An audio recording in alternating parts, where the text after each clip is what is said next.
आपण काय पाहतोय बेसिक ऑफ एसईओ. एसईओ म्हणजे सर्च इंजिन ऑप्टिमायझेशन. मग तीन गोष्टी मिळून एक टर्म बनलेली सर्च इंजिन ऑप्टिमाइज. मग सर्च इंजिन म्हणजे काय? तर काही सर्च इंजिनची नावं तुम्हाला माहित असली पाहिजे.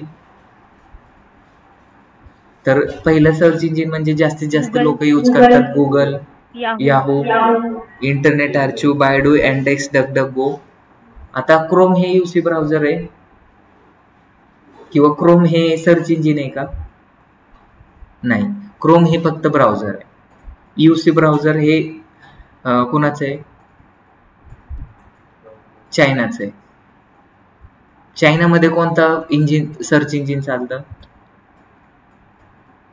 चायनामध्ये कोणतं सर्च इंजिन चालतं जास्तीत जास्त? याहू का? तर चायनामध्ये याहू चालत नाही, तर चायनामध्ये बायडू चालतं. रशियामध्ये वेगळं सर्च इंजिन चालतं. रशियाचं आणि यूएचं थोडंसं क्रॉस आहे. इंडियाचं आणि चायनाचं थोडंसं क्रॉस आहे. मग चायनाचा ॲप बायडू आहे, तो इंडियामध्ये चालेल का? यूसी ब्राउझर आधी चालत होता, आता चालत नाही. पबजी आधी चालत होता, आता चालत नाही. टिकटॉक आधी चालत होता, आता चालत नाही, कारण आपण त्यांना बॅन केलेलं आहे. तसंच रशियाने पण गुगलला बॅन केलेलं आहे. का बॅन केलंय? कारण गुगल यूज केलं तर जो पण रेव्हेन्यू जनरेट होतोय तो गुगल कंपनीला जातोय, म्हणजे यूएचा फायदा होतोय, आपला फायदा होतोय. बरोबर आहे ना? तर आपल्याला काय, आपण एक डिजिटल मार्केटर आहे, तर आपल्याला ग्लोबली नॉलेज असणं गरजेचं आहे.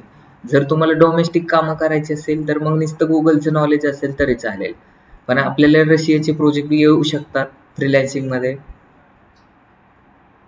जर तुम्ही एमएनसी कंपनीमध्ये काम करतात तर तुमच्याकडे प्रोजेक्ट थोडी फक्त इंडियाचेच असणार, आउट ऑफ कंट्रीचे पण प्रोजेक्ट असतील. मग प्रत्येक ठिकाणी वेगवेगळं सर्च इंजिन चालतं. जर तुमच्याकडे चायनाचा प्रोजेक्ट आला तर तुम्हाला जर मग फक्त सर्च इंजिन ऑप्टिमायझेशन करायचंय तुम्हाला, पण कोणत्या सर्च इंजिनचं करायचंय? बायडूचं करायचंय. प्रोसेस सगळ्यांची सेमच आहे, बरोबर आहे? प्रोसेस सगळ्यांची सेमच आहे. आता काय सर्च इंजिन मी तुम्हाला ओपन करून दाखवतो. गुगल तर सगळ्यांना माहिती आहे, हे गुगलचं सर्च इंजिन आहे. का गुगलचं सर्च इंजिन आहे? कारण ह्याच्यावरती गुगल लिहिलेलं आहे म्हणून, आणि त्याचा इंटरफेस असाच आहे.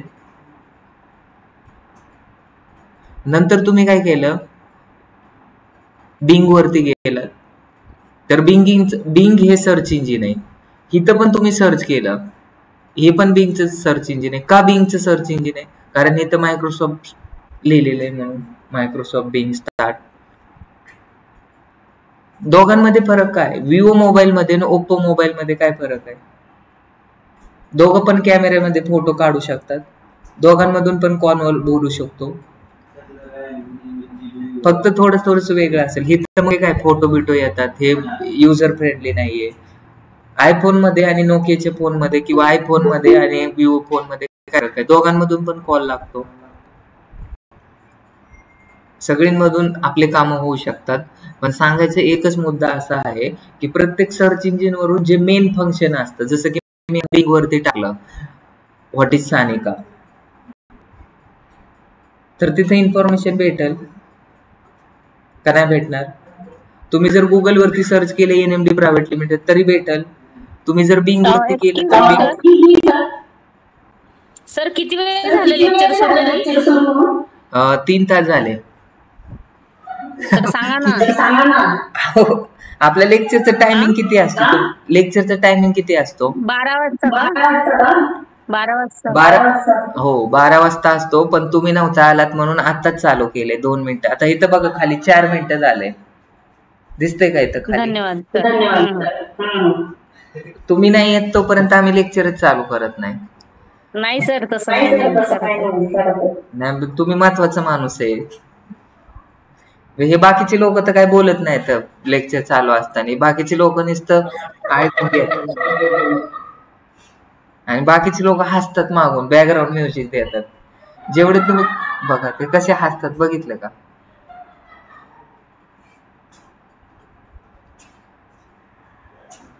हसून फक्त दात दिसतात. क्वेश्चन विचारून क्वेश्चनचे डाऊट हे होतात, सॉल्व्ह होतात. जेवढे तुम्ही क्वेश्चन विचारता तेवढे प्रॉब्लेम सॉल्व्ह होतील. आणि क्वेश्चन हाच माणूस विचारू शकतो ज्याला क्वेश्चन पडतात. जो विचारच करत नाही त्याला क्वेश्चन पडतील का? ठीक आहे, चांगला क्वेश्चन होता. सगळ्यांना समजलं लेक्चर कधी चालू झालंय ते? मोना मॅडम समजलंय का तुम्हाला?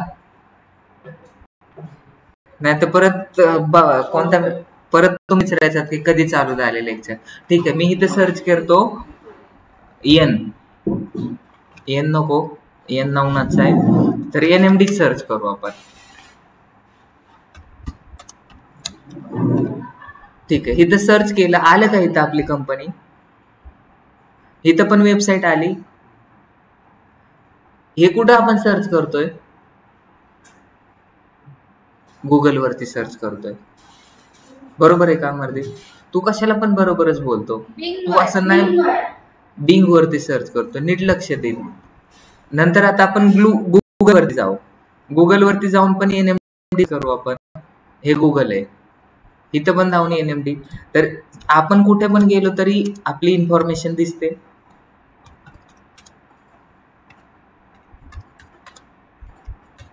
आली का इन्फॉर्मेशन? आली इथं पण. हे गुगलचं आहे. आता तुम्हाला दुसरं एक सर्च इंजिन सांगितलं. कमीत कमी तुम्ही डिजिटल मार्केटर आहे तर 4-5 लोकांची तरी नावं माहिती पाहिजे. 4-5 सर्च इंजिनची नावं माहिती पाहिजे. मग DuckDuckGo.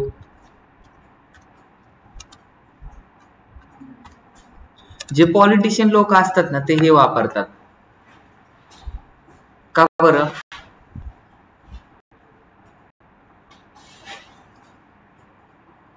पॉलिटिशियन तर का वापरतात? तर हे DuckDuckGo हे सगळ्यात सेफेस्ट सर्च इंजिन आहे. सगळ्यात म्हणजे कसं की तुमचं आता जसं की गुगल आहे, तुम्हाला ट्रॅक करून तुम्ही लास्टच्या 3 महिन्यामध्ये काय सर्च केले ते फाइंड आउट करू शकता. गुगलमध्ये हिस्ट्री क्लिअर होती. मी आज काय काय पाहिलंय ते सगळं समजेल तुम्हाला इथं जर गेलो तर. आपण जर गुगल वरती गेलो तर गुगल वरती इथं एक हिस्ट्री असते. आहे का हिस्ट्री? मी काय काय ओपन केलं होतं इथे सगळं दिसतंय. निखिल लॅपटॉप टाकलं होतं, डेस्कटॉप टाकलं होतं, ह्या गुगल मीट ओपन केलं. हे सगळं तुम्हाला 1 महिन्याचं, 2 महिन्याचं, 3 महिन्याचं सगळा डेटा, आपण काय सर्च करतोय, आपण कोणत्या लोकेशनवरती, इथं हे सगळं आपल्याला इथं दिसतं. तसं ते DuckDuckGo हे एक सगळ्यात सेफेस्ट सर्च इंजिन आहे. ना हे डेटा कुणाची चोरी करतं, ना स्टोअर करून ठेवतं. मग तुम्ही आता सर्च केलं इथं NMD प्रायव्हेट लिमिटेड, नंतर तुम्हाला काहीच दिसणार नाही की तुम्ही काय सर्च केलं होतं.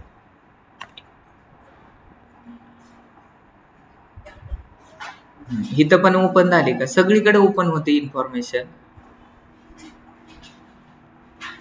इथं पण आपली वेबसाईट ओपन होते. तर 4 सर्च इंजिनची नावं तुम्हाला सांगायला विचारलं तर पहिलं सर्च इंजिन म्हणजे गुगल. गुगल हे पहिलं सर्च इंजिन आहे का? नाही. गुगल हे 17वं सर्च इंजिन आहे. आपल्याला काय माहित नाही कितवं सर्च इंजिन आहे किंवा काय करायचंय. फक्त आपल्याला गुगल एक सर्च इंजिन आहे आणि 90% कामं गुगलवरतीच चालली जातात. मग त्याच्यामुळे गुगल बद्दल तुम्हाला थोडंसं रिसर्च करावं लागेल. इंटरव्ह्यू मध्ये क्वेश्चन विचारला जातो की गुगल कोणत्या साली फाउंड झालं, तर 1998 साली. कुणी हे गुगल लॉन्च केलं? लॅरी पेज आणि सर्जेन. कधी लॉन्च केले? 1998 ला. Who is the CEO of Google? Sanika? Yash? Mark Zuckerberg आहे का? जाधव मॅडम तुम्ही सांगा, गुगलचं CEO कोण आहे? सुंदर पिचाई सर. बरोबर आहे, सुंदर Pichai.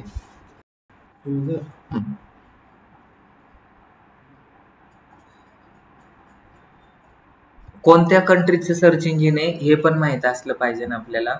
Google, Yahoo, internet archive, Baidu, index, DuckDuckGo हे 4-5 सर्च इंजिन तुम्हाला माहिती येतं. प्रत्येकाचं SEO आपल्याला करणं पॉसिबल आहे का? येस, पॉसिबल आहे. म्हणजे सगळी प्रोसेस, सगळ्यांचे अल्गोरिदम थोडेसे वेगवेगळे येतं. फक्त तुम्ही गुगलचे अल्गोरिदम जसं केलं, गुगलचे अल्गोरिदम एकदा लक्षात ठेवले तर बिंगला पण तेच इम्प्लिमेंट करायचे, याहूला पण तेच इम्प्लिमेंट करायचे, फक्त थोडासा फरक आहे. मग तुम्ही कुठलं पण सर्च इंजिन वरती ऑप्टिमाइज करू शकतो. बरोबर आहे. US मध्ये पण मुलं असतात, इंडियामध्ये पण मुलं येतं.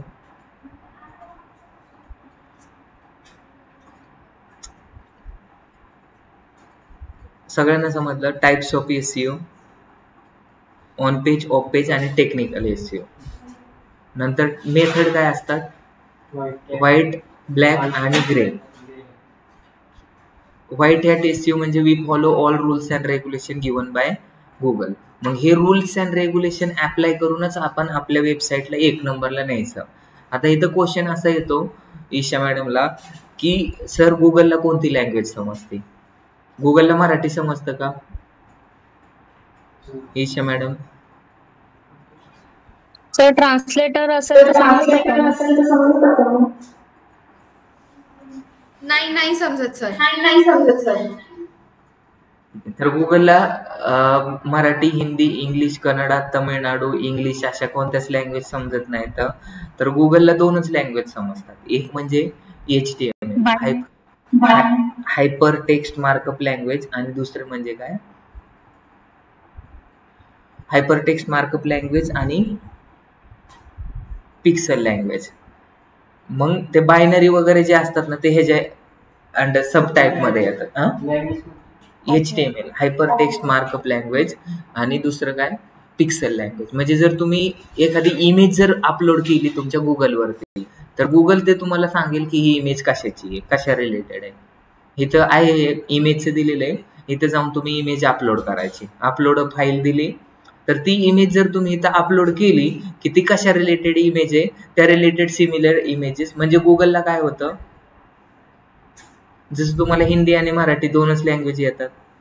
मी मराठीतून बोललो तरी समजतं तुम्हाला, आणि हिंदीमधून बोललो तरी समजतं, इंग्लिशमधून बोललो तर थोडंसं समजतं. तसंच आहे की इथं इमेज अपलोड केली तर गुगलला समजतं इमेजवरून सुद्धा, म्हणजे इमेजला पण ते रीड करू शकतं. आणि दुसरं म्हणजे काय, हायपर टेक्स्ट मार्कअप लँग्वेज. म्हणजे आता जर आपली वेबसाईट इथं ओपन केली, आपण ही वेबसाईट ओपन केल्यानंतर आता तुम्हाला सांगा की हे गुगलमध्ये इंग्लिश लिहिलेलं आहे हे सगळं, तर गुगलचे जे स्क्रावलर असतात त्यांना ही लँग्वेज समजत नाही. ही कोणती लँग्वेज आहे, इंग्लिश आहे. कोणती लँग्वेज आहे, तर मग हे गुगलला वाचताच येत नाही. ही लँग्वेज येईल का, नाही येणार. तर गुगलचे स्क्रावलर असतात, बोट असतात, ते सगळे फिरत असतात असे वेगवेगळ्या वेबसाईटवरती. आता हे गुगल सर्च इंजिन कसं वर्क करतं ते तुम्हाला समजणं गरजेचं आहे. तुम्हाला असा क्वेश्चन विचारतात की गुगल कसं वर्क करतं, हाऊ गुगल वर्क्स. डेटा असतो म्हणजे इन्फॉर्मेशन असते. जगामध्ये किती वेबसाईट असतील, आणि इंडियामध्ये किती वेबसाईट असतील, खूप. बरोबर आहे. पण तो जो वेबसाईट वरती आपण डेटा टाकतोय तो वेबसाईटचा डेटा कुठे स्टोअर होतोय, आपल्या स्वतःच्या सर्व्हरमध्ये. आणि आपल्या स्वतःचा सर्व्हरचा डेटा परत कुठे स्टोअर होतो, गुगलच्या सर्व्हरमध्ये. सगळा डेटा गुगलच्या सर्व्हरमध्ये जातो. आपण आता जे सर्च करतोय ते पण गुगल काय करतो, इन्फॉर्मेशन घेतो, त्याचे मी काय सर्च केले ते तिथे स्टोअर करतो. मी जर एखादा ब्लॉग क्रिएट केला गुगलवरती, तिथं पण इन्फॉर्मेशन आपण टाकणार. ती इन्फॉर्मेशन कुठे स्टोअर करणार, तो गुगलच्या सर्व्हरमध्ये. बरोबर आहे. तर गुगलचे असे बॉट असतात, तर त्यांचं काम काय असतं, ह्या ज्या वेबसाईट बनवलेले आहेत किंवा गुगलवरती जो डेटा टाकलेला आहे तो स्क्रॉल करण्याचं काम. स्क्रावलिंग म्हणजे रांगणे. लहान मुलगा असतो तो कसा रांगतो तसं स्क्रावलिंग करतात त्या वेबसाईट. तर इथं गुगलचं बोट येतो. ही जी वेबसाईट आहे आपण आता बनवली वेबसाईट, तर हे स्क्रॉल करणार आणि ह्याच्यामध्ये काय फॉल्ट आहे का, ही वेबसाईट लिगल आहे का, ह्याच्यामध्ये काय फॉल्ट आहे का, हे सगळं स्क्रॉल करणार. ह्याच्यामधला डेटा कोणता आहे, हा स्क्रॉल डेटा करून तो कुठे टाकणार, हा त्याच्या सर्व्हरमध्ये तो सगळा पुट करणार. समजलं. स्क्रावलरचं काम काय असतं? तर स्क्रावलरचं काम काय असतं? डेटा कलेक्ट करण्याचं, फिचिंग करण्याचं काम असतं. जसं की आता मी तुम्हाला सिंपल एक्झाम्पल देणार आहे आणि तुम्हाला इंट्रोड्यूस करतोय मी. काय इंट्रोड्यूस करतोय? स्क्रावलिंग काय असतं आणि इंडेक्सिंग काय असतं. स्क्रावलिंगचा मिनिंग काय होतं? रांगणे. तर हे गुगल एक हे सर्च इंजिन आहे, तर त्याचे बोट असतात. त्याला बोट बोला किंवा रोबोट बोला किंवा स्क्रावलर बोला, सगळ्यांचं, किंवा स्पायडर बोललं तरी चालेल, सगळ्यांचं मिनिंग सेमच आहे. तर अनेक स्क्रावलर असतात, ते तुमच्या वेबसाईटवरती येतात. मग ते दिवसातून किती वेळा येतात हे मला माहित नाही. जेवढे जास्त वेळा तुमच्या वेबसाईटवरती येतील तेवढा तुम्हाला फायदा आहे. म्हणजे तुमचा डेटा अपडेट होत राहतो. म्हणजे आता जर सपोज मी काय करतोय, तर NMD सर्च केलं किंवा मी ट्रेडिंग व्यू असं सर्च केलं, तर इथं मला वेगवेगळ्या वेबसाईट ओपन झाल्या. हे लोकांचीच वेबसाईट असतील. आता ट्रेडिंग वेबसाईट, किंवा मी जर इथं टाकलं स्टॉक मार्केट, काय सर्च करतोय? Stock market courses in Pune. बरोबर आहे. मी stock market courses in Pune search केल्यानंतर मला इथं वेगवेगळे रिझल्ट येतात. तर हे रिझल्ट का आले? कुणीतरी डेटा कुठेतरी पुट करून ठेवलेला आहे म्हणून आले. गुगल काय करतं, आता जर कुणीतरी लिस्ट केलं असेल ह्या गोष्टी, स्टॉक मार्केट कोर्सेस, ही पण एक वेबसाईट आहे, ही पण एक वेबसाईट आहे, त्यांची पण वेबसाईट रँकिंग झाली, भरपूर सारे येतात.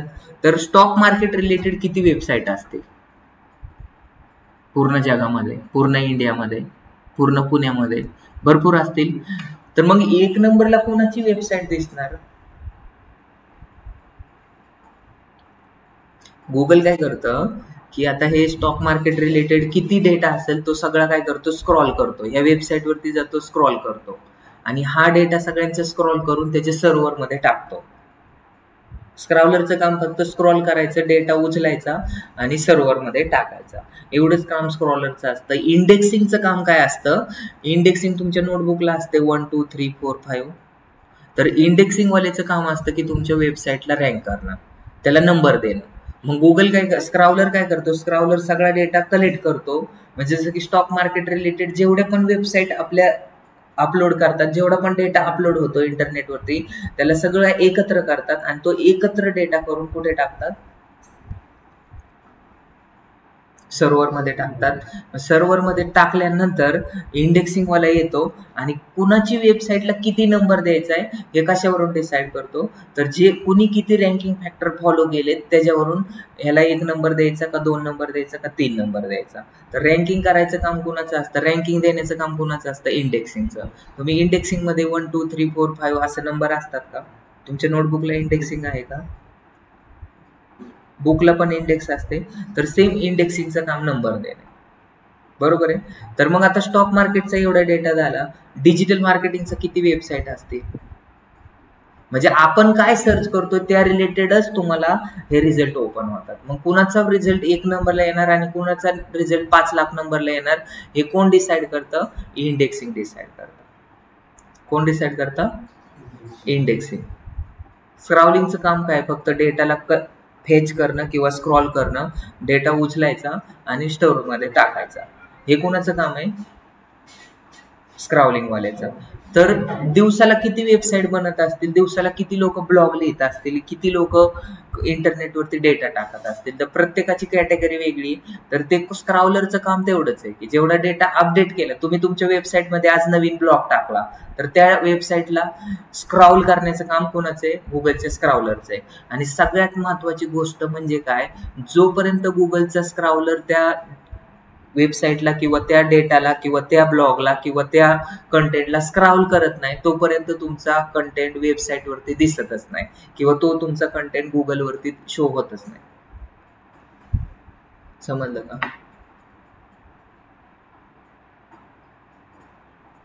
म्हणजे मी सांगितलं आता अमरदीपला, व्हॉट इज स्मोक एडिटिंग? सांग, व्हॉट इज स्मोक एडिटिंग?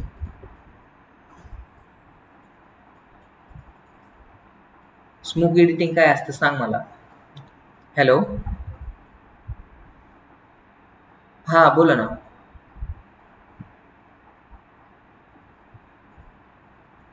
हाँ आ सकते। हाँ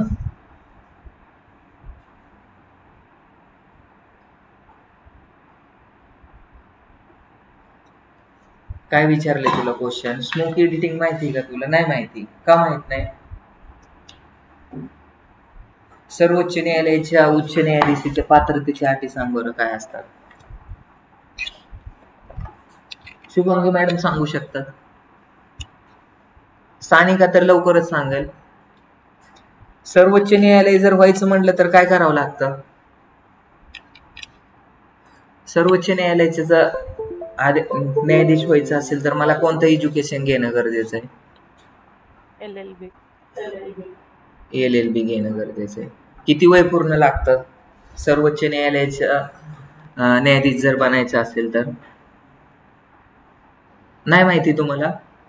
35 का वर्ष माहित नाही तुम्हाला? 35 35 वर्ष. त्यांनी MPSC केली म्हणून सांगितलं रे. ह्याला का माहिती आहे आणि तुम्हाला का माहित नाही?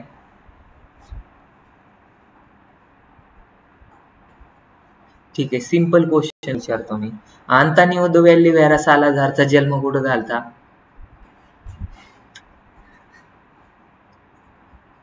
ईशा मॅडम. सर काल परवा झाला, तुम्ही सांगत होते तेव्हा. बरोबर. तर हे तुम्हाला जसं माहित नाही, का माहित नाही तुम्हाला? मी काल परवा फक्त त्याचं नाव सांगितलं होतं, त्याचा जन्म कुठं झालाय ते सांगितलं नव्हतं. तर मी हे का सांगतोय माहितीये का? जी एखादी गोष्ट तुम्हाला कधी तुम्ही आता त्यांनी सांगितलं की 35 वय पूर्ण पाहिजे. त्यांनी का सांगितलं? कारण त्यांनी त्याला रीड केलं होतं. कधी रीड केलं होतं? खूप दिवसापूर्वी, ज्यावेळेस तो MPSC UPSC करत होता त्यावेळेस. बरोबर आहे. मग ज्यावेळेस एखादी गोष्ट तुम्ही ऐकतात किंवा वाचतात त्यावेळेस तुम्ही कुठं स्टोअर करतात? तुमच्या पायामध्ये स्टोअर करतात का मेंदूमध्ये स्टोअर करतात? ब्रेन मध्ये. बरोबर आहे. तसंच मी आता तुम्ही जर एखादी गोष्ट सांगितली, मी सांगितलं स्मोक एडिटिंग म्हणजे काय? ह्या एक एडिटिंगचा टाइप्स असतो. तुम्हाला बॅकग्राऊंड कलर करेक्शन करतात, त्याला स्मोक एडिटिंग बोलतात. हे मी तुम्ही सांगितलं तर तुम्ही सांगू शकतात. मी तुम्हाला सांगितलं की जो अंतोनियो द व्हॅलिव्हेरा सालाझार आहे तो कोण आहे? ऑस्ट्रेलियाचा युवराज आहे. हे मी तुम्हाला सांगितलं आणि तुम्ही ही जी इन्फॉर्मेशन ऐकली ती तुम्ही कुठं स्टोअर करून ठेवू शकता? तुमच्या मेंदूमध्ये. मी तुम्हाला सांगितलं की बोस्टन टी पार्टी कधी झाली होती? 1774 साली झाली होती. स्टॅम्प ऍक्ट कधी लागला होता? 1776 साली. असं मी जर सांगितलं तर ही जी मी इन्फॉर्मेशन सांगतोय ते तुम्ही कुठं स्टोअर करून ठेवताय? तुमच्या ब्रेन मध्ये स्टोअर करून ठेवताय. तसंच गुगलचा स्क्राउलर काय करतो? तुम्ही ज्यावेळेस असं काय करतात, एखादी वेबसाईट आहे तर त्या वेबसाईटला ज्यावेळेस इंटरनेटवरती अपलोड केली जाते त्यावेळेस गुगलचा स्क्राउलर त्याच्यावरती येतो, त्याला स्क्रॉल करतो आणि नंतर त्याच्या सर्व्हरमध्ये स्टोअर करतो. जोपर्यंत गुगलचा स्क्राउलर त्याला स्क्रॉलच करत नाही तोपर्यंत ते लोकांना दिसेल का? तुम्ही गुगलवरती जरी सर्च केलं तरी ते इन्फॉर्मेशन विजिबलच नाही होणार. तर ते सांगण्याचा प्रयत्न करतो. जोपर्यंत तुम्ही ती एखादी गोष्ट वाचत नाही किंवा तुम्हाला कोण सांगत नाही तोपर्यंत तुम्ही त्याचा आन्सर नाही देऊ शकत. तसंच आहे की गुगलवरती पण कंटेंट त्यावेळेसच शो होतो ज्यावेळेस गुगलचा स्क्रॉलर स्क्रॉल होतो. सपोज आता माझ्या वेबसाईटमध्ये एक नवीन मी पेज क्रिएट केलं आणि तिथं मी टाकलं NMD फिल्म प्रोडक्शन हाऊस. तर NMD फिल्म प्रोडक्शन जर तुम्ही टाकलं तर आता सध्या येणारच नाही. तर आता मी इथं काय टाकले, एक ब्लॉग टाकलेला आहे. जोपर्यंत गुगलचा स्क्रॉल ह्या ब्लॉगला स्क्रॉल करत नाही तोपर्यंत तो गुगल वरती दिसणार नाही. हा ब्लॉग आहे, हा गुगल वरती कधी दिसेल? ज्यावेळेस गुगलचा स्क्रॉलर स्क्रॉल करतोय का नाही त्यावेळेस. मग आता सगळ्यात महत्वाचा क्वेश्चन असा येतो की सर, शुभांगी मॅडमचा असा क्वेश्चन येईल की सर हे गुगल स्क्रॉल केलंय का नाही केलं हे कधी समजेल आम्हाला? कधी समजेल आपल्याला?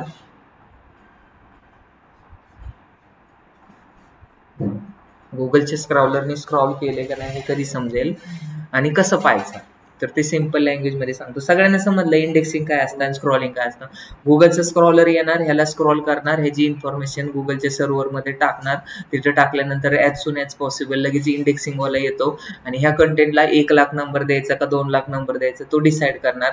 मग कुणी जर सर्च केलं what you learn in digital marketing तर आपला कंटेंट किती नंबरला दिसणार? 1,00,000 नंबरला दिसणार. मग ते गुगल पहिल्यांदा डिसाईड करतं, डिपेंड्स ऑन तुम्ही कोणते रँकिंग फॅक्टर फॉलो केलेले ते. मग तुम्ही आता डेफिनेशन वाचा, इंडेक्सिंग काय असतं आणि स्क्रॉलिंग काय असतं. तुम्हाला त्याचे नोट्स तुम्हाला आपलं SEO काय असतं, SEOचे टाईप्स काय असतात, ऑन पेज SEO काय असतं, हे सगळं मी तुम्हाला ग्रुपमध्ये नोट्स टाकतो, सगळे लिहिलेले आहेत. समजलं?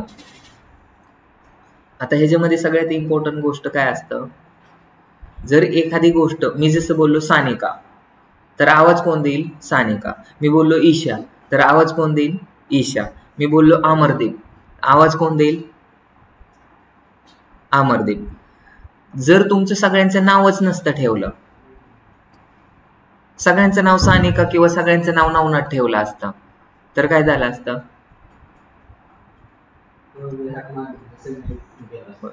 आता आमच्या वर्गात अश्विनी नावाच्या 17 मुली होत्या. किती? 17. दुसरं मी इंजिनिअरिंगला होतो त्यावेळेस आहे ना, माझं नाव होतं नवनाथ आणि एका मुलीचं नाव होतं कायनाथ.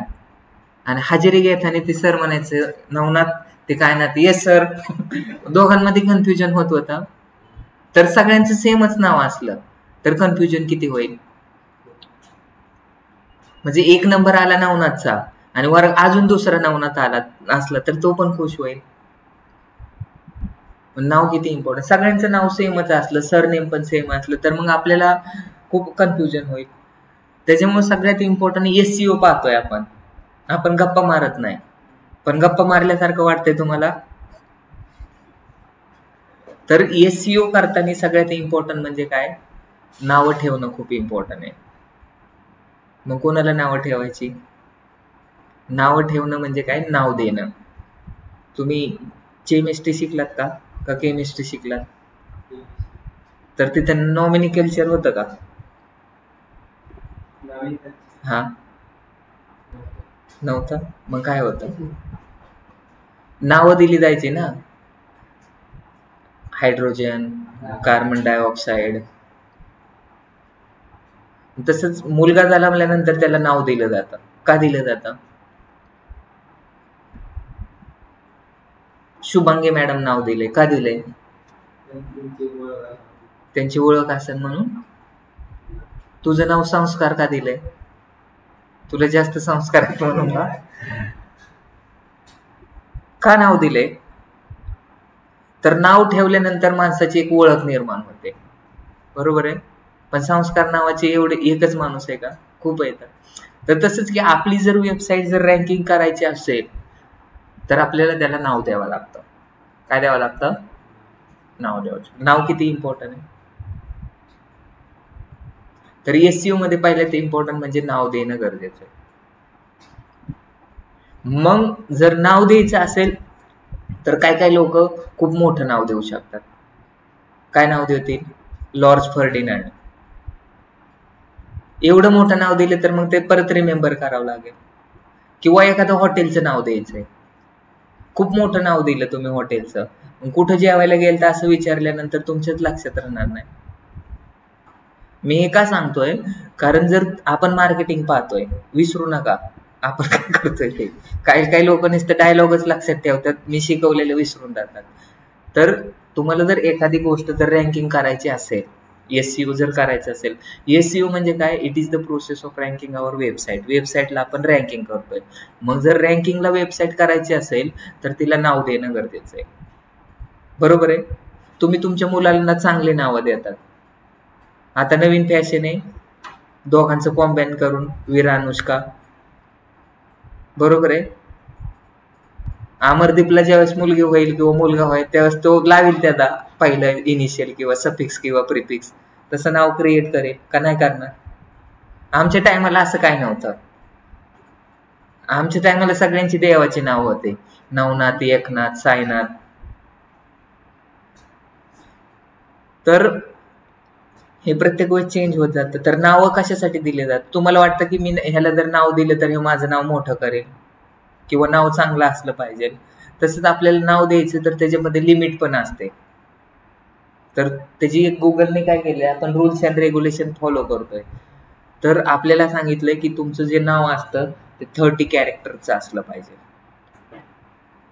किती कॅरेक्टरचं? तुम्ही एखादा मूवी पाहिलाय का? पाहिलाय. असा एक तरी मूवी आहे का त्याचं 30 कॅरेक्टर पेक्षा जास्त मोठं नाव आहे? दिलवाले दुल्हन ले जाएंगे, आवारा पागल देवाना. तुम्ही सांगा कोणता पण मूवी असं मोठं नाव नसतं. तुम्ही कोणत्या पण घराचं नाव विचारत घ्या, कोणत्या पण लोकेशनचं नाव घ्या, हे 30 कॅरेक्टर पेक्षा खालीच असतात. सर आहे ना, तेरी बातों में ऐसा उलझा दिया. बरोबर आहे. तर किती किती कॅरेक्टर होतात ते तुम्ही एकदा मोजून हे करा. एकदा कॅरेक्टर मध्ये मोजा. हे मी का सांगतो तुम्हाला, की जर तुमचं जर नाव मोठं असेल तर ते कशामध्ये जातं? ग्रे हॅट एसईओ मध्ये जातं. जर तुमचं कॅरेक्टर जर 30 to 50 पेक्षा खाली असेल तर तुमचं कशामध्ये जातं? व्हाईट हॅट एसईओ मध्ये. आपल्याला कोणतं एसईओ करायचं आहे? तुम्ही जर ब्लॅक हॅट एसईओ केला तर असं पण तुमची वेबसाईट कधी रँकिंगच होणार नाही. रँकिंग होईल पण गुगलला जर समजलं की तुम्ही ब्लॅक हॅट एसईओ केलाय तर ते काय करेल? डायरेक्ट सस्पेंडेड करेल. आणि सर म्हणजे व्हाईट काय? हॅट ब्लॅक हेड म्हणजे काय? ब्लॅक हॅट एसईओ म्हणजे कसं, तुम्हाला गणपतीचा फोटो दिसतो, तुम्ही त्याच्यावर क्लिक केल्यानंतर दुसराच आवाज येतो किंवा दुसऱ्याच गोष्टी ओपन होतात, त्याला पण ब्लॅक हॅट एसईओ बोलू शकतात. दुसरा मुद्दा म्हणजे काय? ब्लॅक हॅट एसईओ म्हणजे ज्या गोष्टी लिगल नाहीत इंडियामध्ये, जसे की ड्रग रिलेटेड झालं किंवा अजून अशा भरपूर साऱ्या गोष्टी, त्याची मार्केटिंग करणं किंवा त्याला रँकिंग करणं, गुगल त्याला बोलतं की ते नकोच आहे आपल्याला, लोकांच्या मनावरती परिणाम होतो त्याचा. त्याच्यामुळं हे ब्लॅक हॅट एसईओ करणं चुकीचं आहे. त्याच्यामुळे गुगलने त्याला बॅन केलेले. तरी पण काही लोक करतात ब्लॅक हॅट एसईओ. पण जर गुगलला जर कळालं ते की हे ब्लॅक हॅट एसईओ करतात तर लगेच ते काय होतात, जसं की ते कुंद्रा होता ना, शिल्पा शेट्टीचा हजबंड, तो काहीतरी मूवी बनवत होता का नाही काय, मग तो पण असं ब्लॅक हॅट एसईओ करूनच लोकांना दाखवत होता. त्याच्यामध्ये पैसे जास्त येतं पण गुगलला समजल्यानंतर मग काय होतं, लगेच सस्पेंड होतं. मग ज्यांना ब्लॅक हॅट एसईओ करायचंय ना, ते आधीच 1 लाख 2 लाख वेबसाईट बनवून ठेवतात. दर 5 मिनिटाला एक सस्पेंडेड होते, लगेच दुसरी होते, लगेच होते, तिसरी लगेच. तर ते ब्लॅक हॅट एसईओ तुम्हाला समजलं. फक्त तुम्ही कन्सेप्ट लक्षात घ्या. ब्लॅक हॅट एसईओ म्हणजे we can't follow all rules and regulation given by Google. आणि व्हाईट हॅट एसईओ मध्ये आपण सगळे रूल्स अँड रेग्युलेशन फॉलो करतोय. तर पहिला रूल्स अँड रेग्युलेशन मी तुम्हाला सांगितला की ज्यावेळेस आपण वेबसाईट बनवतो त्यावेळेस त्या वेबसाईटला नाव द्यायचंय आणि ते नाव किती मोठं असलं पाहिजे? 30 to 50 कॅरेक्टर्स पेक्षा छोटं असलं पाहिजे. जर त्याचं नाव टाकलं 51 कॅरेक्टर तर ते कोणतं झालं? ते काय झालं? ग्रे हॅट एसईओ मध्ये जातं. कारण मी तुम्हाला सांगितलं होतं की ग्रे हॅट एसईओ मध्ये combination off white hat SEO आणि ब्लॅक हॅट एसईओ. सगळ्यांना समजलं? पहिल्यांदा वेबसाईटला नाव द्यायचंय. नाव किती मोठं द्यायचं? तुम्ही जर 10 कॅरेक्टरचं दिलं तरी चालेल. तुम्ही 51 कॅरेक्टरचं दिलं तर चालेल का? नाही देणार, नाही चालणार. तर लेस दॅन 30 कॅरेक्टर पेक्षा द्या, मी सजेस्ट करेल. पण गुगलने हिचं आता नवीन, आमच्या काळात आहे ना, मी जेव्हा शिकलो त्यावेळेस 30 कॅरेक्टर लिमिट होती. पण आता सध्याची लिमिट काय आहे? 30 to 50 कॅरेक्टर आहे. का लिमिट वाढली? कारण लोकांचे मोबाईल पण वाढले. आमच्या काळात डिस्प्ले मोबाईलचा खूप छोटा होता, आता मोठा आहे. तर का 30 कॅरेक्टर? जर तुमच्या मोबाईलमध्ये जर एखाद्याचं टायटल खूप मोठं आहे, हेडलाईन खूप मोठं आहे, तर तुम्हाला सांगा तुम्ही दिसेल का? ते गुगल वरती दिसेल का? सॉरी, आपल्या ह्याच्यावरती दिसेल का? डेस्कटॉप मध्ये, आपल्या मोबाईल मध्ये दिसेल का? त्याच्यामुळे 30 कॅरेक्टर का द्यायचे? 30 to 50 कॅरेक्टर का द्यायचे? 30 to 50 कॅरेक्टर हे कशाची लेंथ असते? 30 कॅरेक्टर हे तुमच्या नावाचे असते. आणि आता नंतर पुढं जर आपण गेलो तर हे जे असतं ते हेडलाईन असतं. हे पण काय? एसईओ आहे. एसईओ हे 1 नंबरला का दिसले? आता तुम्ही इथं विचार करा, हे जे असते ती हेडलाईन असते, ह्याला काय बोलतात? हेडलाईन. नाव तर सीए रचना रानडे, नाव हे सीए रचना रानडे, ही 30 कॅरेक्टर पेक्षा कमी असतं. आणि हे जे असतं ती हेडलाईन असतं. तर हेडलाईनची जी लेंथ असते ती किती कॅरेक्टर असते? 30 to 50 character. Head, shoulder, knees and toes कविता होती का?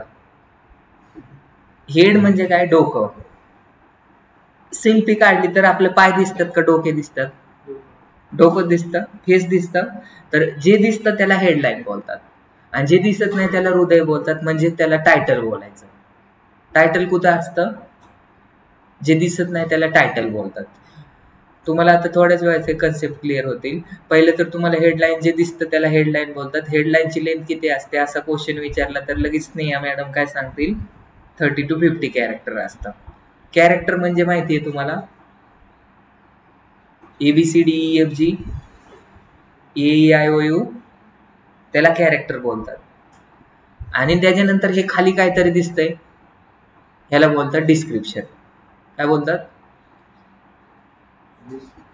डिस्क्रिप्शन. डिस्क्रिप्शन म्हणजे काय? माझं नाव नवनाथ आहे, हे नाव झालं आणि माझे पूर्ण इन्फॉर्मेशन त्याच्याबद्दल सांगितले. नवनाथ दरेकर हा माणूस आहे, दिसायला कृष्णवर्णीय, त्याचं हे एज्युकेशन आहे, त्याला डिस्क्रिप्शन.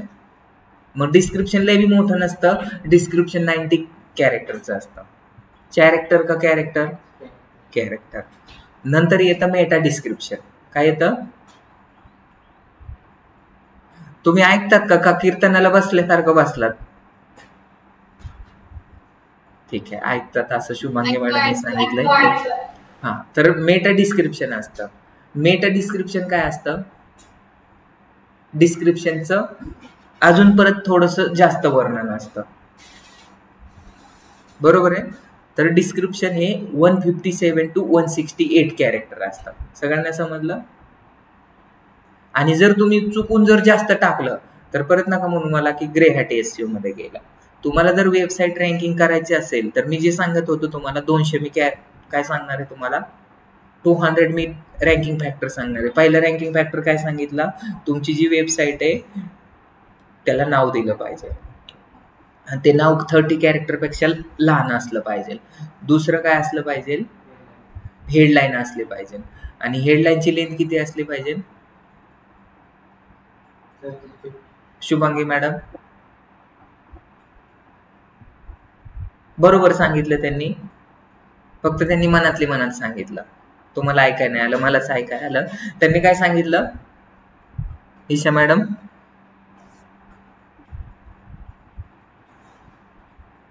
डिस्क्रिप्शन लेस दॅन 30 कॅरेक्टर आणि हेडलाईन. हॅलो, मला चक्कर यायला लागले आता असं. सर मी लिहून घेतली, आता हेडलाईनच सांगितलं तुम्ही. हा, मग ते बरोबर लिहून घ्या ना तुम्ही. मी परत 6 वेळा सांगितलं असेल. मी तुम्हाला सांगितलं की टायटल परत लिहून घ्या. मी परत सांगतो, सगळ्यात लिहून घ्या. टायटल जे असतं ते 30 कॅरेक्टरचं असतं. हेडलाईन नाव जे असतं ते किती असतं? नाव हे 30 कॅरेक्टरचं असतं. हेडलाईन किती असते? 30 to 50 कॅरेक्टर. आणि डिस्क्रिप्शन किती असतं? 90 कॅरेक्टरचं असतं. आणि मेटा डिस्क्रिप्शन जे असतं ते 157 to 168 कॅरेक्टरचं असतं. 157 to 168.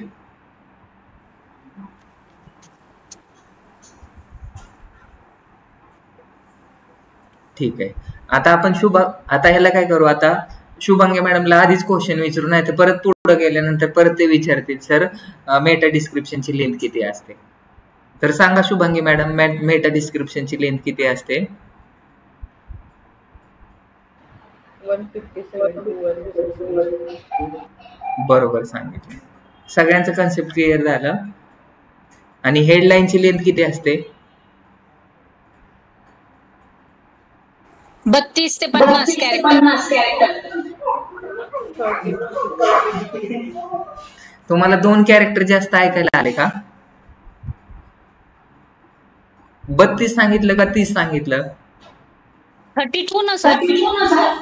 नाही, 30 कॅरेक्टर टू 50 कॅरेक्टर. ठीक आहे, 32 म्हणलं तरी चालेल, काय प्रॉब्लेम नाही, एवढं काय विषय नाही त्याच्यात. आता मी तुम्हाला सांगितलं की एखाद्याला जर हेडलाईन टाकायची असेल फक्त 3 कॅरेक्टरची तर चालेल का? म्हणजे त्याच्या 50 कॅरेक्टरपेक्षा कमी असली पाहिजे. पण त्याच्यामध्ये पण काय अजून रूल बनवलेत गुगलने. जसं ट्रॅफिक पोलीसवाले कसे रूल बनवतात, ट्रॅफिकवाल्यांचे रूल काय येतं? ट्रिपल सीट जायचं नाही, हेल्मेट उलटं घालायचं नाही, हेल्मेट असलं पाहिजे, सीट बेल्ट लावला पाहिजे, हे रूल्स बनवलेत आणि हे जर फॉलो नाही केले आपण तर आपल्याला पेनल्टी लागते. तसंच आपण जर हे रूल्स अँड रेग्युलेशन नाही फॉलो केले तर मग आपल्याला पेनल्टी लागते. बरोबर आहे. मग गुगलला कोणती लँग्वेज समजते शुभांगी मॅडम?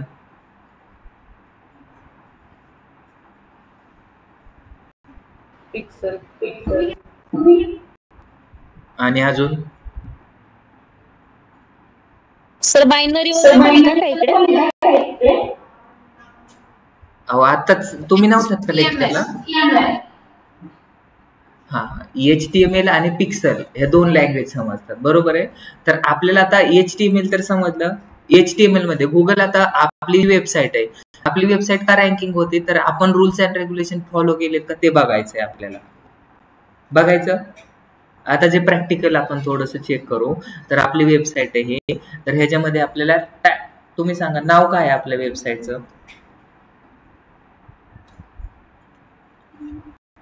बोला.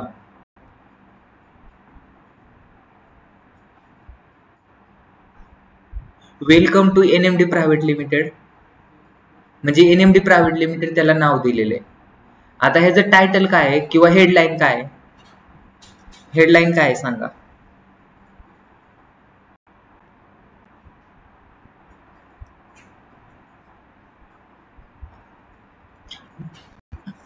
दुसऱ्या पेजवरती गेलो डिजिटल मार्केटिंगच्या.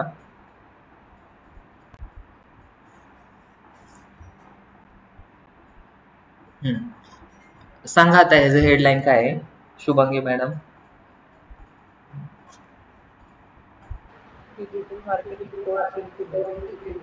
Digital marketing courses in Pune, हे काय आहे त्याचं हेडलाईन आहे. आता तुम्हाला हे चेक करायचं की 30 कॅरेक्टर आहे का, 30 to 50 किती कॅरेक्टर असलं पाहिजे? 30 कॅरेक्टर असलं पाहिजे का 30 to 50 असलं पाहिजे? 30 to 50. नाव 30 कॅरेक्टर असलं पाहिजे. मग आहे आपलं. बरोबर आहे. नंतर आता मेटा डिस्क्रिप्शन. मेटा डिस्क्रिप्शन कुठं असतं?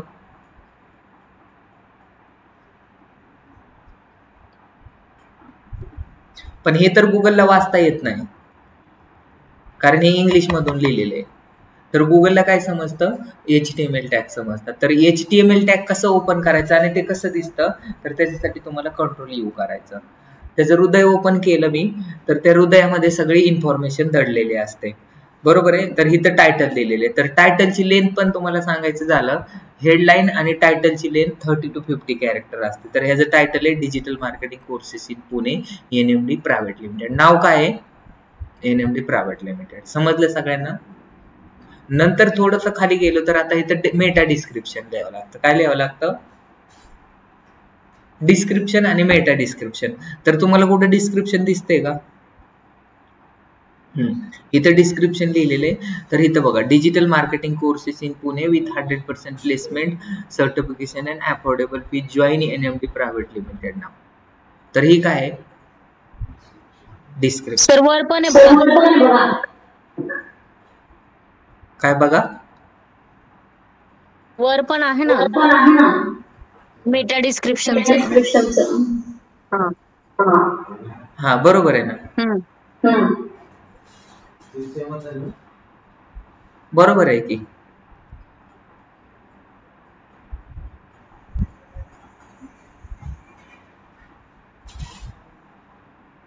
बरोबर आहे.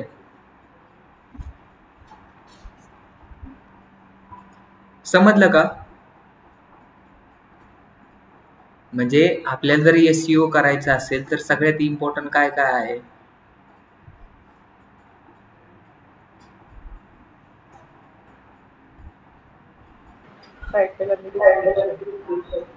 टायटल आणि डिस्क्रिप्शन तुम्हाला टाकावं लागतं.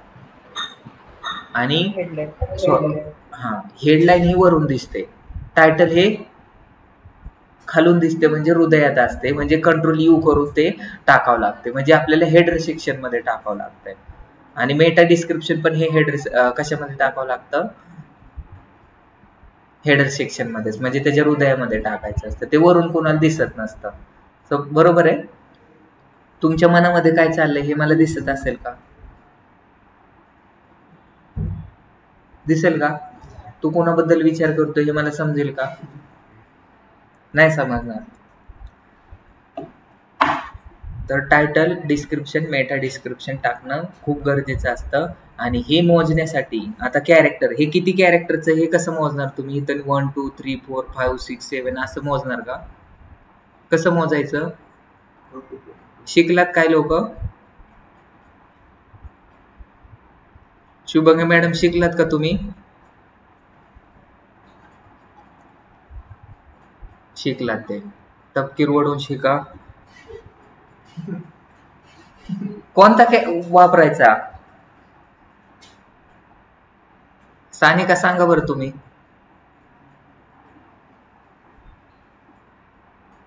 काय हो सर? तुमचं लक्ष नसतं म्हणून विचारलं. लहान मुलांचं लक्ष नसतं जास्त, त्यांना खूप सांगावं लागतं.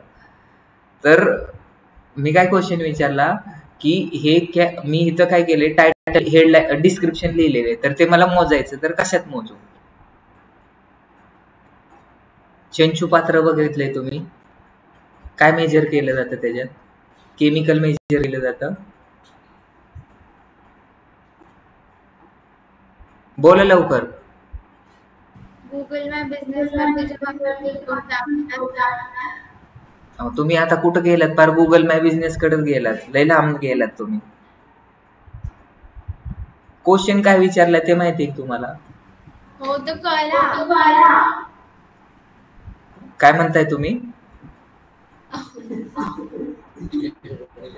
तो कळला. काय बोलतात तेच समजा ना मला.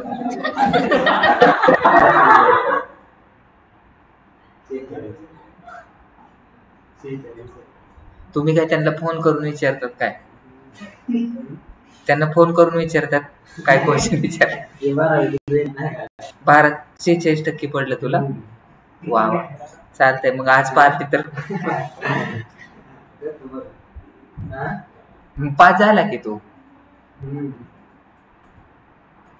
केक घेऊन ये आता.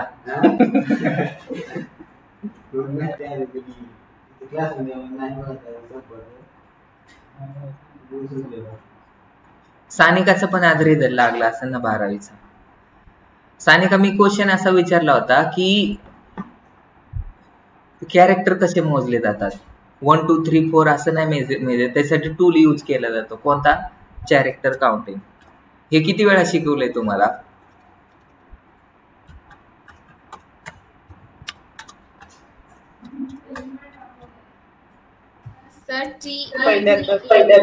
ठीक आहे, चालतं.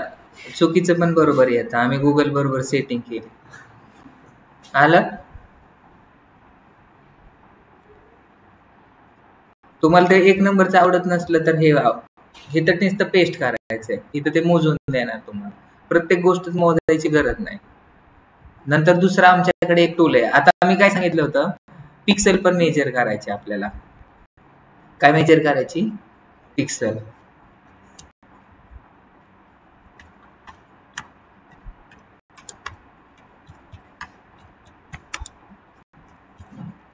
तुम्ही हे टूल वापरा,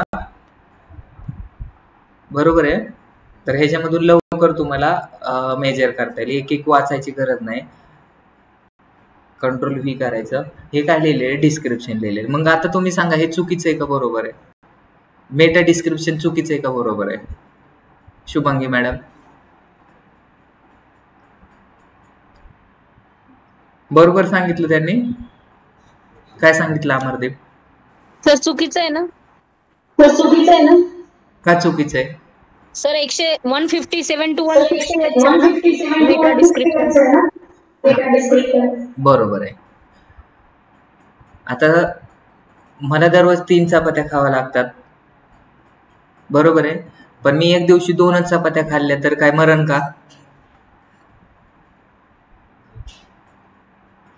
आता त्याला क्वेश्चन विचारला होता, हेडलाईन आपली 30 कॅरेक्टरची आहे, 30 to 50 आहे. पण जर आपण 3च कॅरेक्टरचं किंवा 10च कॅरेक्टरचं लिहिलं तर चालेल का? तर चालेल. तुम्हाला जास्त नाही लिहायचे, कमी लिहिलं तरी चालेल, बरोबर आहे. आणि अजून ह्याच्यामध्ये काय, तुम्ही ट्राय करा की ॲक्युरेट लिहिण्याचा. हे कशासाठी दिलेलं आहे? आता हे जर तुम्हाला विचारलं की हे डिस्क्रिप्शन बरोबर आहे का, डिस्क्रिप्शन म्हणून जर आपण यूज केलं तर बरोबर आहे का? तेजस्विनी,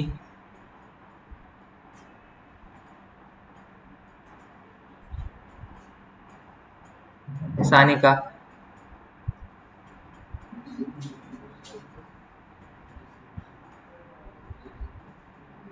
नाही सर. किती पाहिजे मग डिस्क्रिप्शन? किती?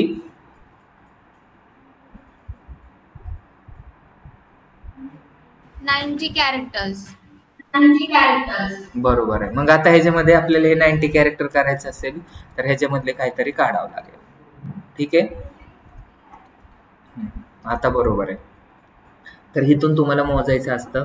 आणि दुसरं मी तुम्हाला सांगितलं की दोन्ही पण गोष्टी बरोबर आल्या पाहिजे. आता पिक्सेल पण मेजर करायचे आपल्याला, कारण गुगलचा स्क्राउलर कोणता येईल हे माहिती आहे का? सपोज माझ्या लग्नाची पत्रिका तुमच्या घरी दिली, तर तुमच्या घरातून कोण येणार आहे? तुमची सिस्टर येणार आहे का, पप्पा येणार आहे का, मम्मी येणार आहे का, सगळेच येणार आहेत? बरोबर आहे. तर मी हा, तुम्ही येणारच आहे, तर त्याचा काय विषय नाही, तुम्हाला तर पुढंच न्यायचं आहे. पण हे क्वेश्चन मी का विचारलाय की जर आपण गुगलला काय केलेले, आपली वेबसाईट गुगलवरती आपण काय करतोय, पब्लिश करतोय, तर गुगलला एक आपण निमंत्रण पत्रिका म्हणजे इन्व्हिटेशन पण देऊ शकतो. जर गुगलचा स्क्राउलर आपल्या वेबसाईटवरती मनानेच येतो, पण जर नाही आला तर आपल्याला काय करावं लागतं, सर्च कन्सोल थ्रू त्याला इन्व्हिटेशन पाठवावं लागतं. त्यानंतर त्याचे स्क्राउलर येतात. मग येतात त्याच्याकडे दोनच स्क्राउलर येतं, एक म्हणजे काय, HTML म्हणजेच पिक्सेलवाला स्क्राउलर, आणि दुसरा म्हणलाय HTML वाला स्क्राउलर. पण कोणता स्क्राउलर येणार हे मला माहित नाही. त्याच्यामुळे दोन्ही पण गोष्टी, म्हणजे माझ्या लग्नात तुम्ही आलात आणि मी फक्त काय बनवलं, तुम्हाला उपवास आहे आणि मी फक्त काय बनवलं, त्या बुंदी भात वगैरे बनवलं, मग उपवास असेल तुम्हाला तर तुम्ही नाराज होता, म्हणताना लग्न काय बरोबर नाही झालं सरांचं. मग तुमची पण सोय करून ठेवली. तसं तुमच्या वेबसाईट वरती कोणता स्क्राउलर येणार आहे हे तुम्हाला माहित नाही. त्याच्यामुळे दोन्ही पण गोष्टी एकाच वेळेस तुम्हाला करून ठेवायच्या असतात. बरोबर आहे. मग आता आपल्याला पिक्सेल पण मेजर करायची, टायटल टाकायचं, तर ह्या गोष्टी मेजर करतात. म्हणजे तुम्ही SEO करतात, 1 लाख रुपये घेतात, तर हे सगळ्या गोष्टी मेजर कराव्या लागतात. तुम्ही गाडी पंक्चर काढली आणि हवा मारली 60-70 तर चालेल का? तर 4 व्हीलरला किती लागते हवा? 45-35. बरोबर आहे ना? फक्त एक्झाम्पल मी देतोय तुम्हाला. तर आता हे मेजर कसं करायचं ते लक्षात ठेवा, फक्त बाकीचं नका लक्षात ठेवू, पंक्चर वगैरे काय. तर दुसरा एक टूल आहे आपल्याकडे, कोण सांगू शकतं?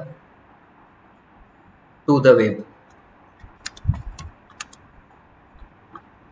ह्याच्यामध्ये टायटल, डिस्क्रिप्शन आणि मेटा डिस्क्रिप्शनची पिक्सेल चेक करण्यासाठी कोणता टूल वापरला जातो? तर टू द वेब नावाचा टूल वापरला जातो. आहे का ह्या टूल? इथं गुगल मेटा डिस्क्रिप्शन टेस्टर हे ओपन करायचं आणि ह्याच्यामध्ये टाकायचं तुम्हाला काय टाकायचं ते. का तुम्हाला तुमच्या डोळ्यांना पिक्सेल मोजता येते? शुभंगा मॅडमला येतं का? नाही येत? मग इथं टाका. आता मला टायटल टाकायचंय माझ्या वेबसाईटसाठी, मग डिजिटल मार्केटिंग एवढं जर टाकलं तर चुकीचं आहे का बरोबर आहे? चुकीचं नाही, त्याला ग्रे हॅट लागतो.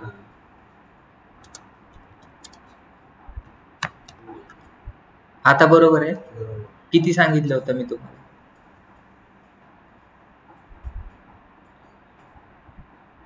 पिक्सेल सांगितलीच नाही अजून. पण पिक्सेल पण तुम्हाला मेजर करावं लागते. म्हणजे ज्यावेळेस तुम्ही इकडे 30 कॅरेक्टर टाकणार त्यावेळेस तुमची पिक्सेल बरोबर येणार. तर आता हे पण लक्षात ठेवायचंय की तुम्हाला टायटलची लेंथ 30 to 50 कॅरेक्टर सांगितली, पण पिक्सेल किती असलं पाहिजे तुमचं?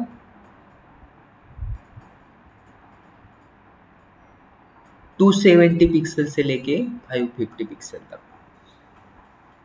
टायटलची पिक्सेल किती? सर किती 272? हेडलाईन किंवा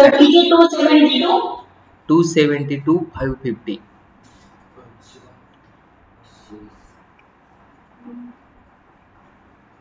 आता बाकीचं तर काय तुम्हाला जमनच. आता मेटा डिस्क्रिप्शन टाकतो. मेटा डिस्क्रिप्शन किती लेनचं असतं ईशा मॅडम? 157 to 168 character. आणि आता त्याची पिक्सल जर तुम्हाला विचारायला घेतली तर त्याची 720 ते 1080 पिक्सल पर्यंत असते. 720 पिक्सल से लेके 1080 पिक्सल. पण मी आता आमच्या वेळेस तेवढी होती, पण मी जे आता SEO चे प्रोजेक्ट करतोय त्याच्यामध्ये फक्त 920 पर्यंत टाकतोय. किती?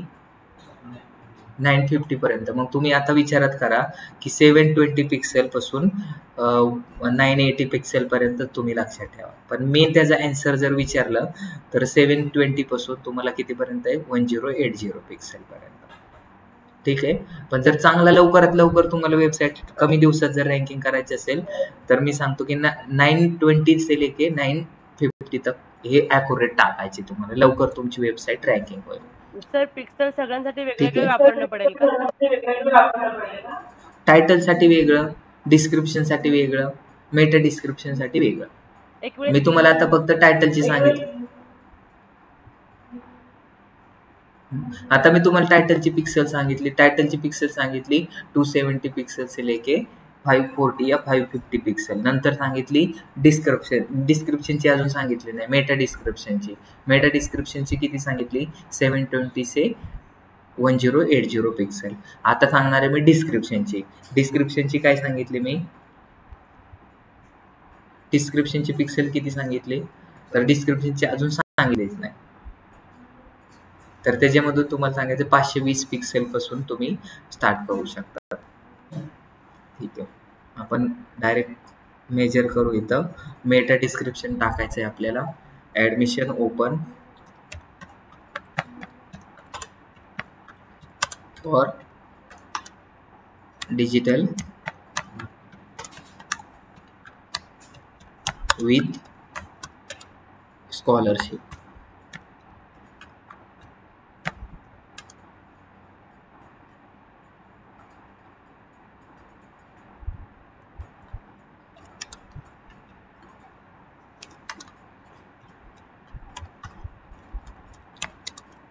नऊशे 20 नंतर बघा कसं होत आहे.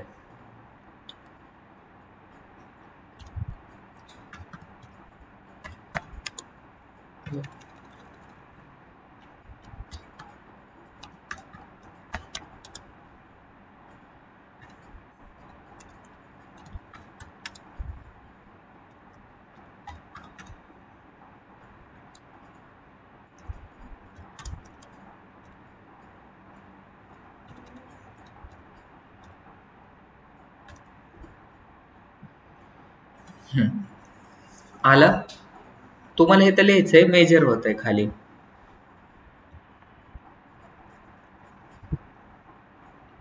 मी अजून पण लिहू शकतो.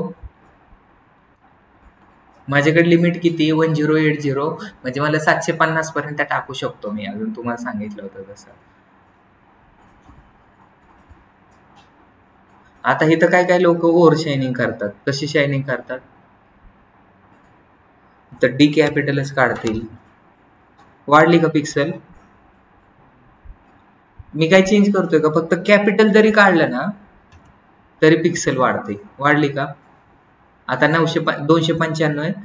तर मी इथं काय करतो? सी कॅपिटल काढले. 300 झाले.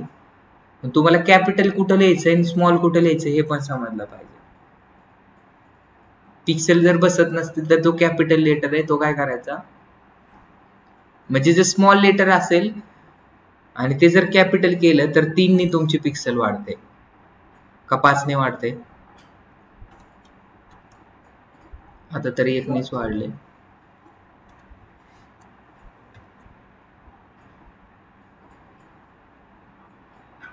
डिपेंड्स त्या कॅरेक्टरवरती डिपेंड आहे. तर नुसतं कॅपिटल लेटर केलं तरी पण तुमची पिक्सल वाढते. तर मग तुम्हाला हे सगळं व्यवस्थित लिहावं लागतं. म्हणजे आपण जे पाहतोय ऑन पेज SEO. आता आपण काय करतोय? On page SEO. On page SEO मध्ये title, description, meta description, add करावं लागतं आणि त्याची कॅरेक्टर लिमिट तुम्हाला लक्षात ठेवावं लागते आणि पिक्सेल लिमिट तुम्हाला तुमची लक्षात ठेवावं लागते. तुम्ही म्हणता इथं मी असं टाकतो.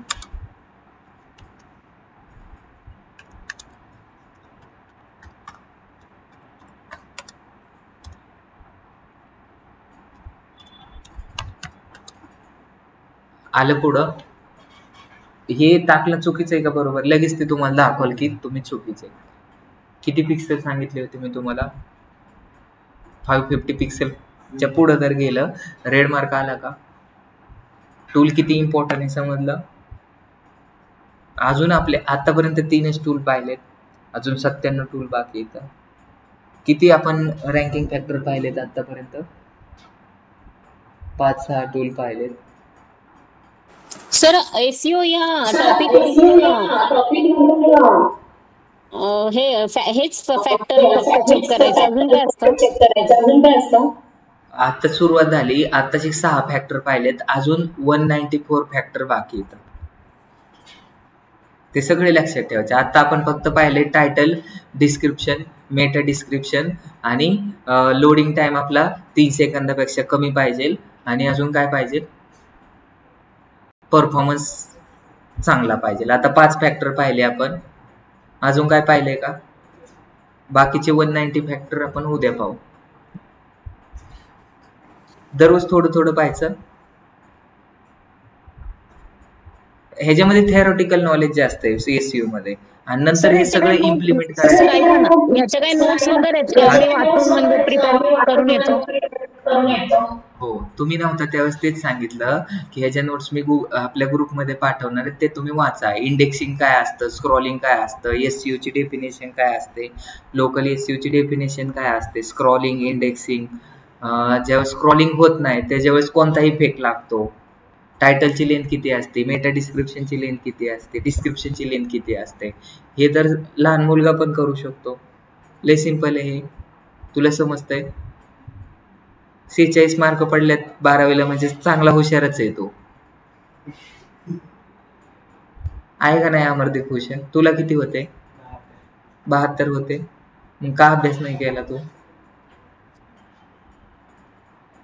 46 मार्क पडले पाहिजे होते तुला, पण त्याने जास्त अभ्यास केला म्हणून त्याला कमी पडले.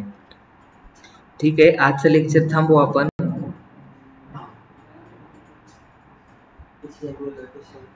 हा सर याच्यानंतर वेबसाईट आहे का? काय? वेबसाईट नाही, वेबसाईटचं आज होतं काय लेक्चर? झालं ना तुमचं वेबसाईटचं? तर ते दाखवणार होते आज. अच्छा, मग त्यांना मी काय विचारलंच नव्हतं, मग त्यांना एकदा विचारावं लागेल.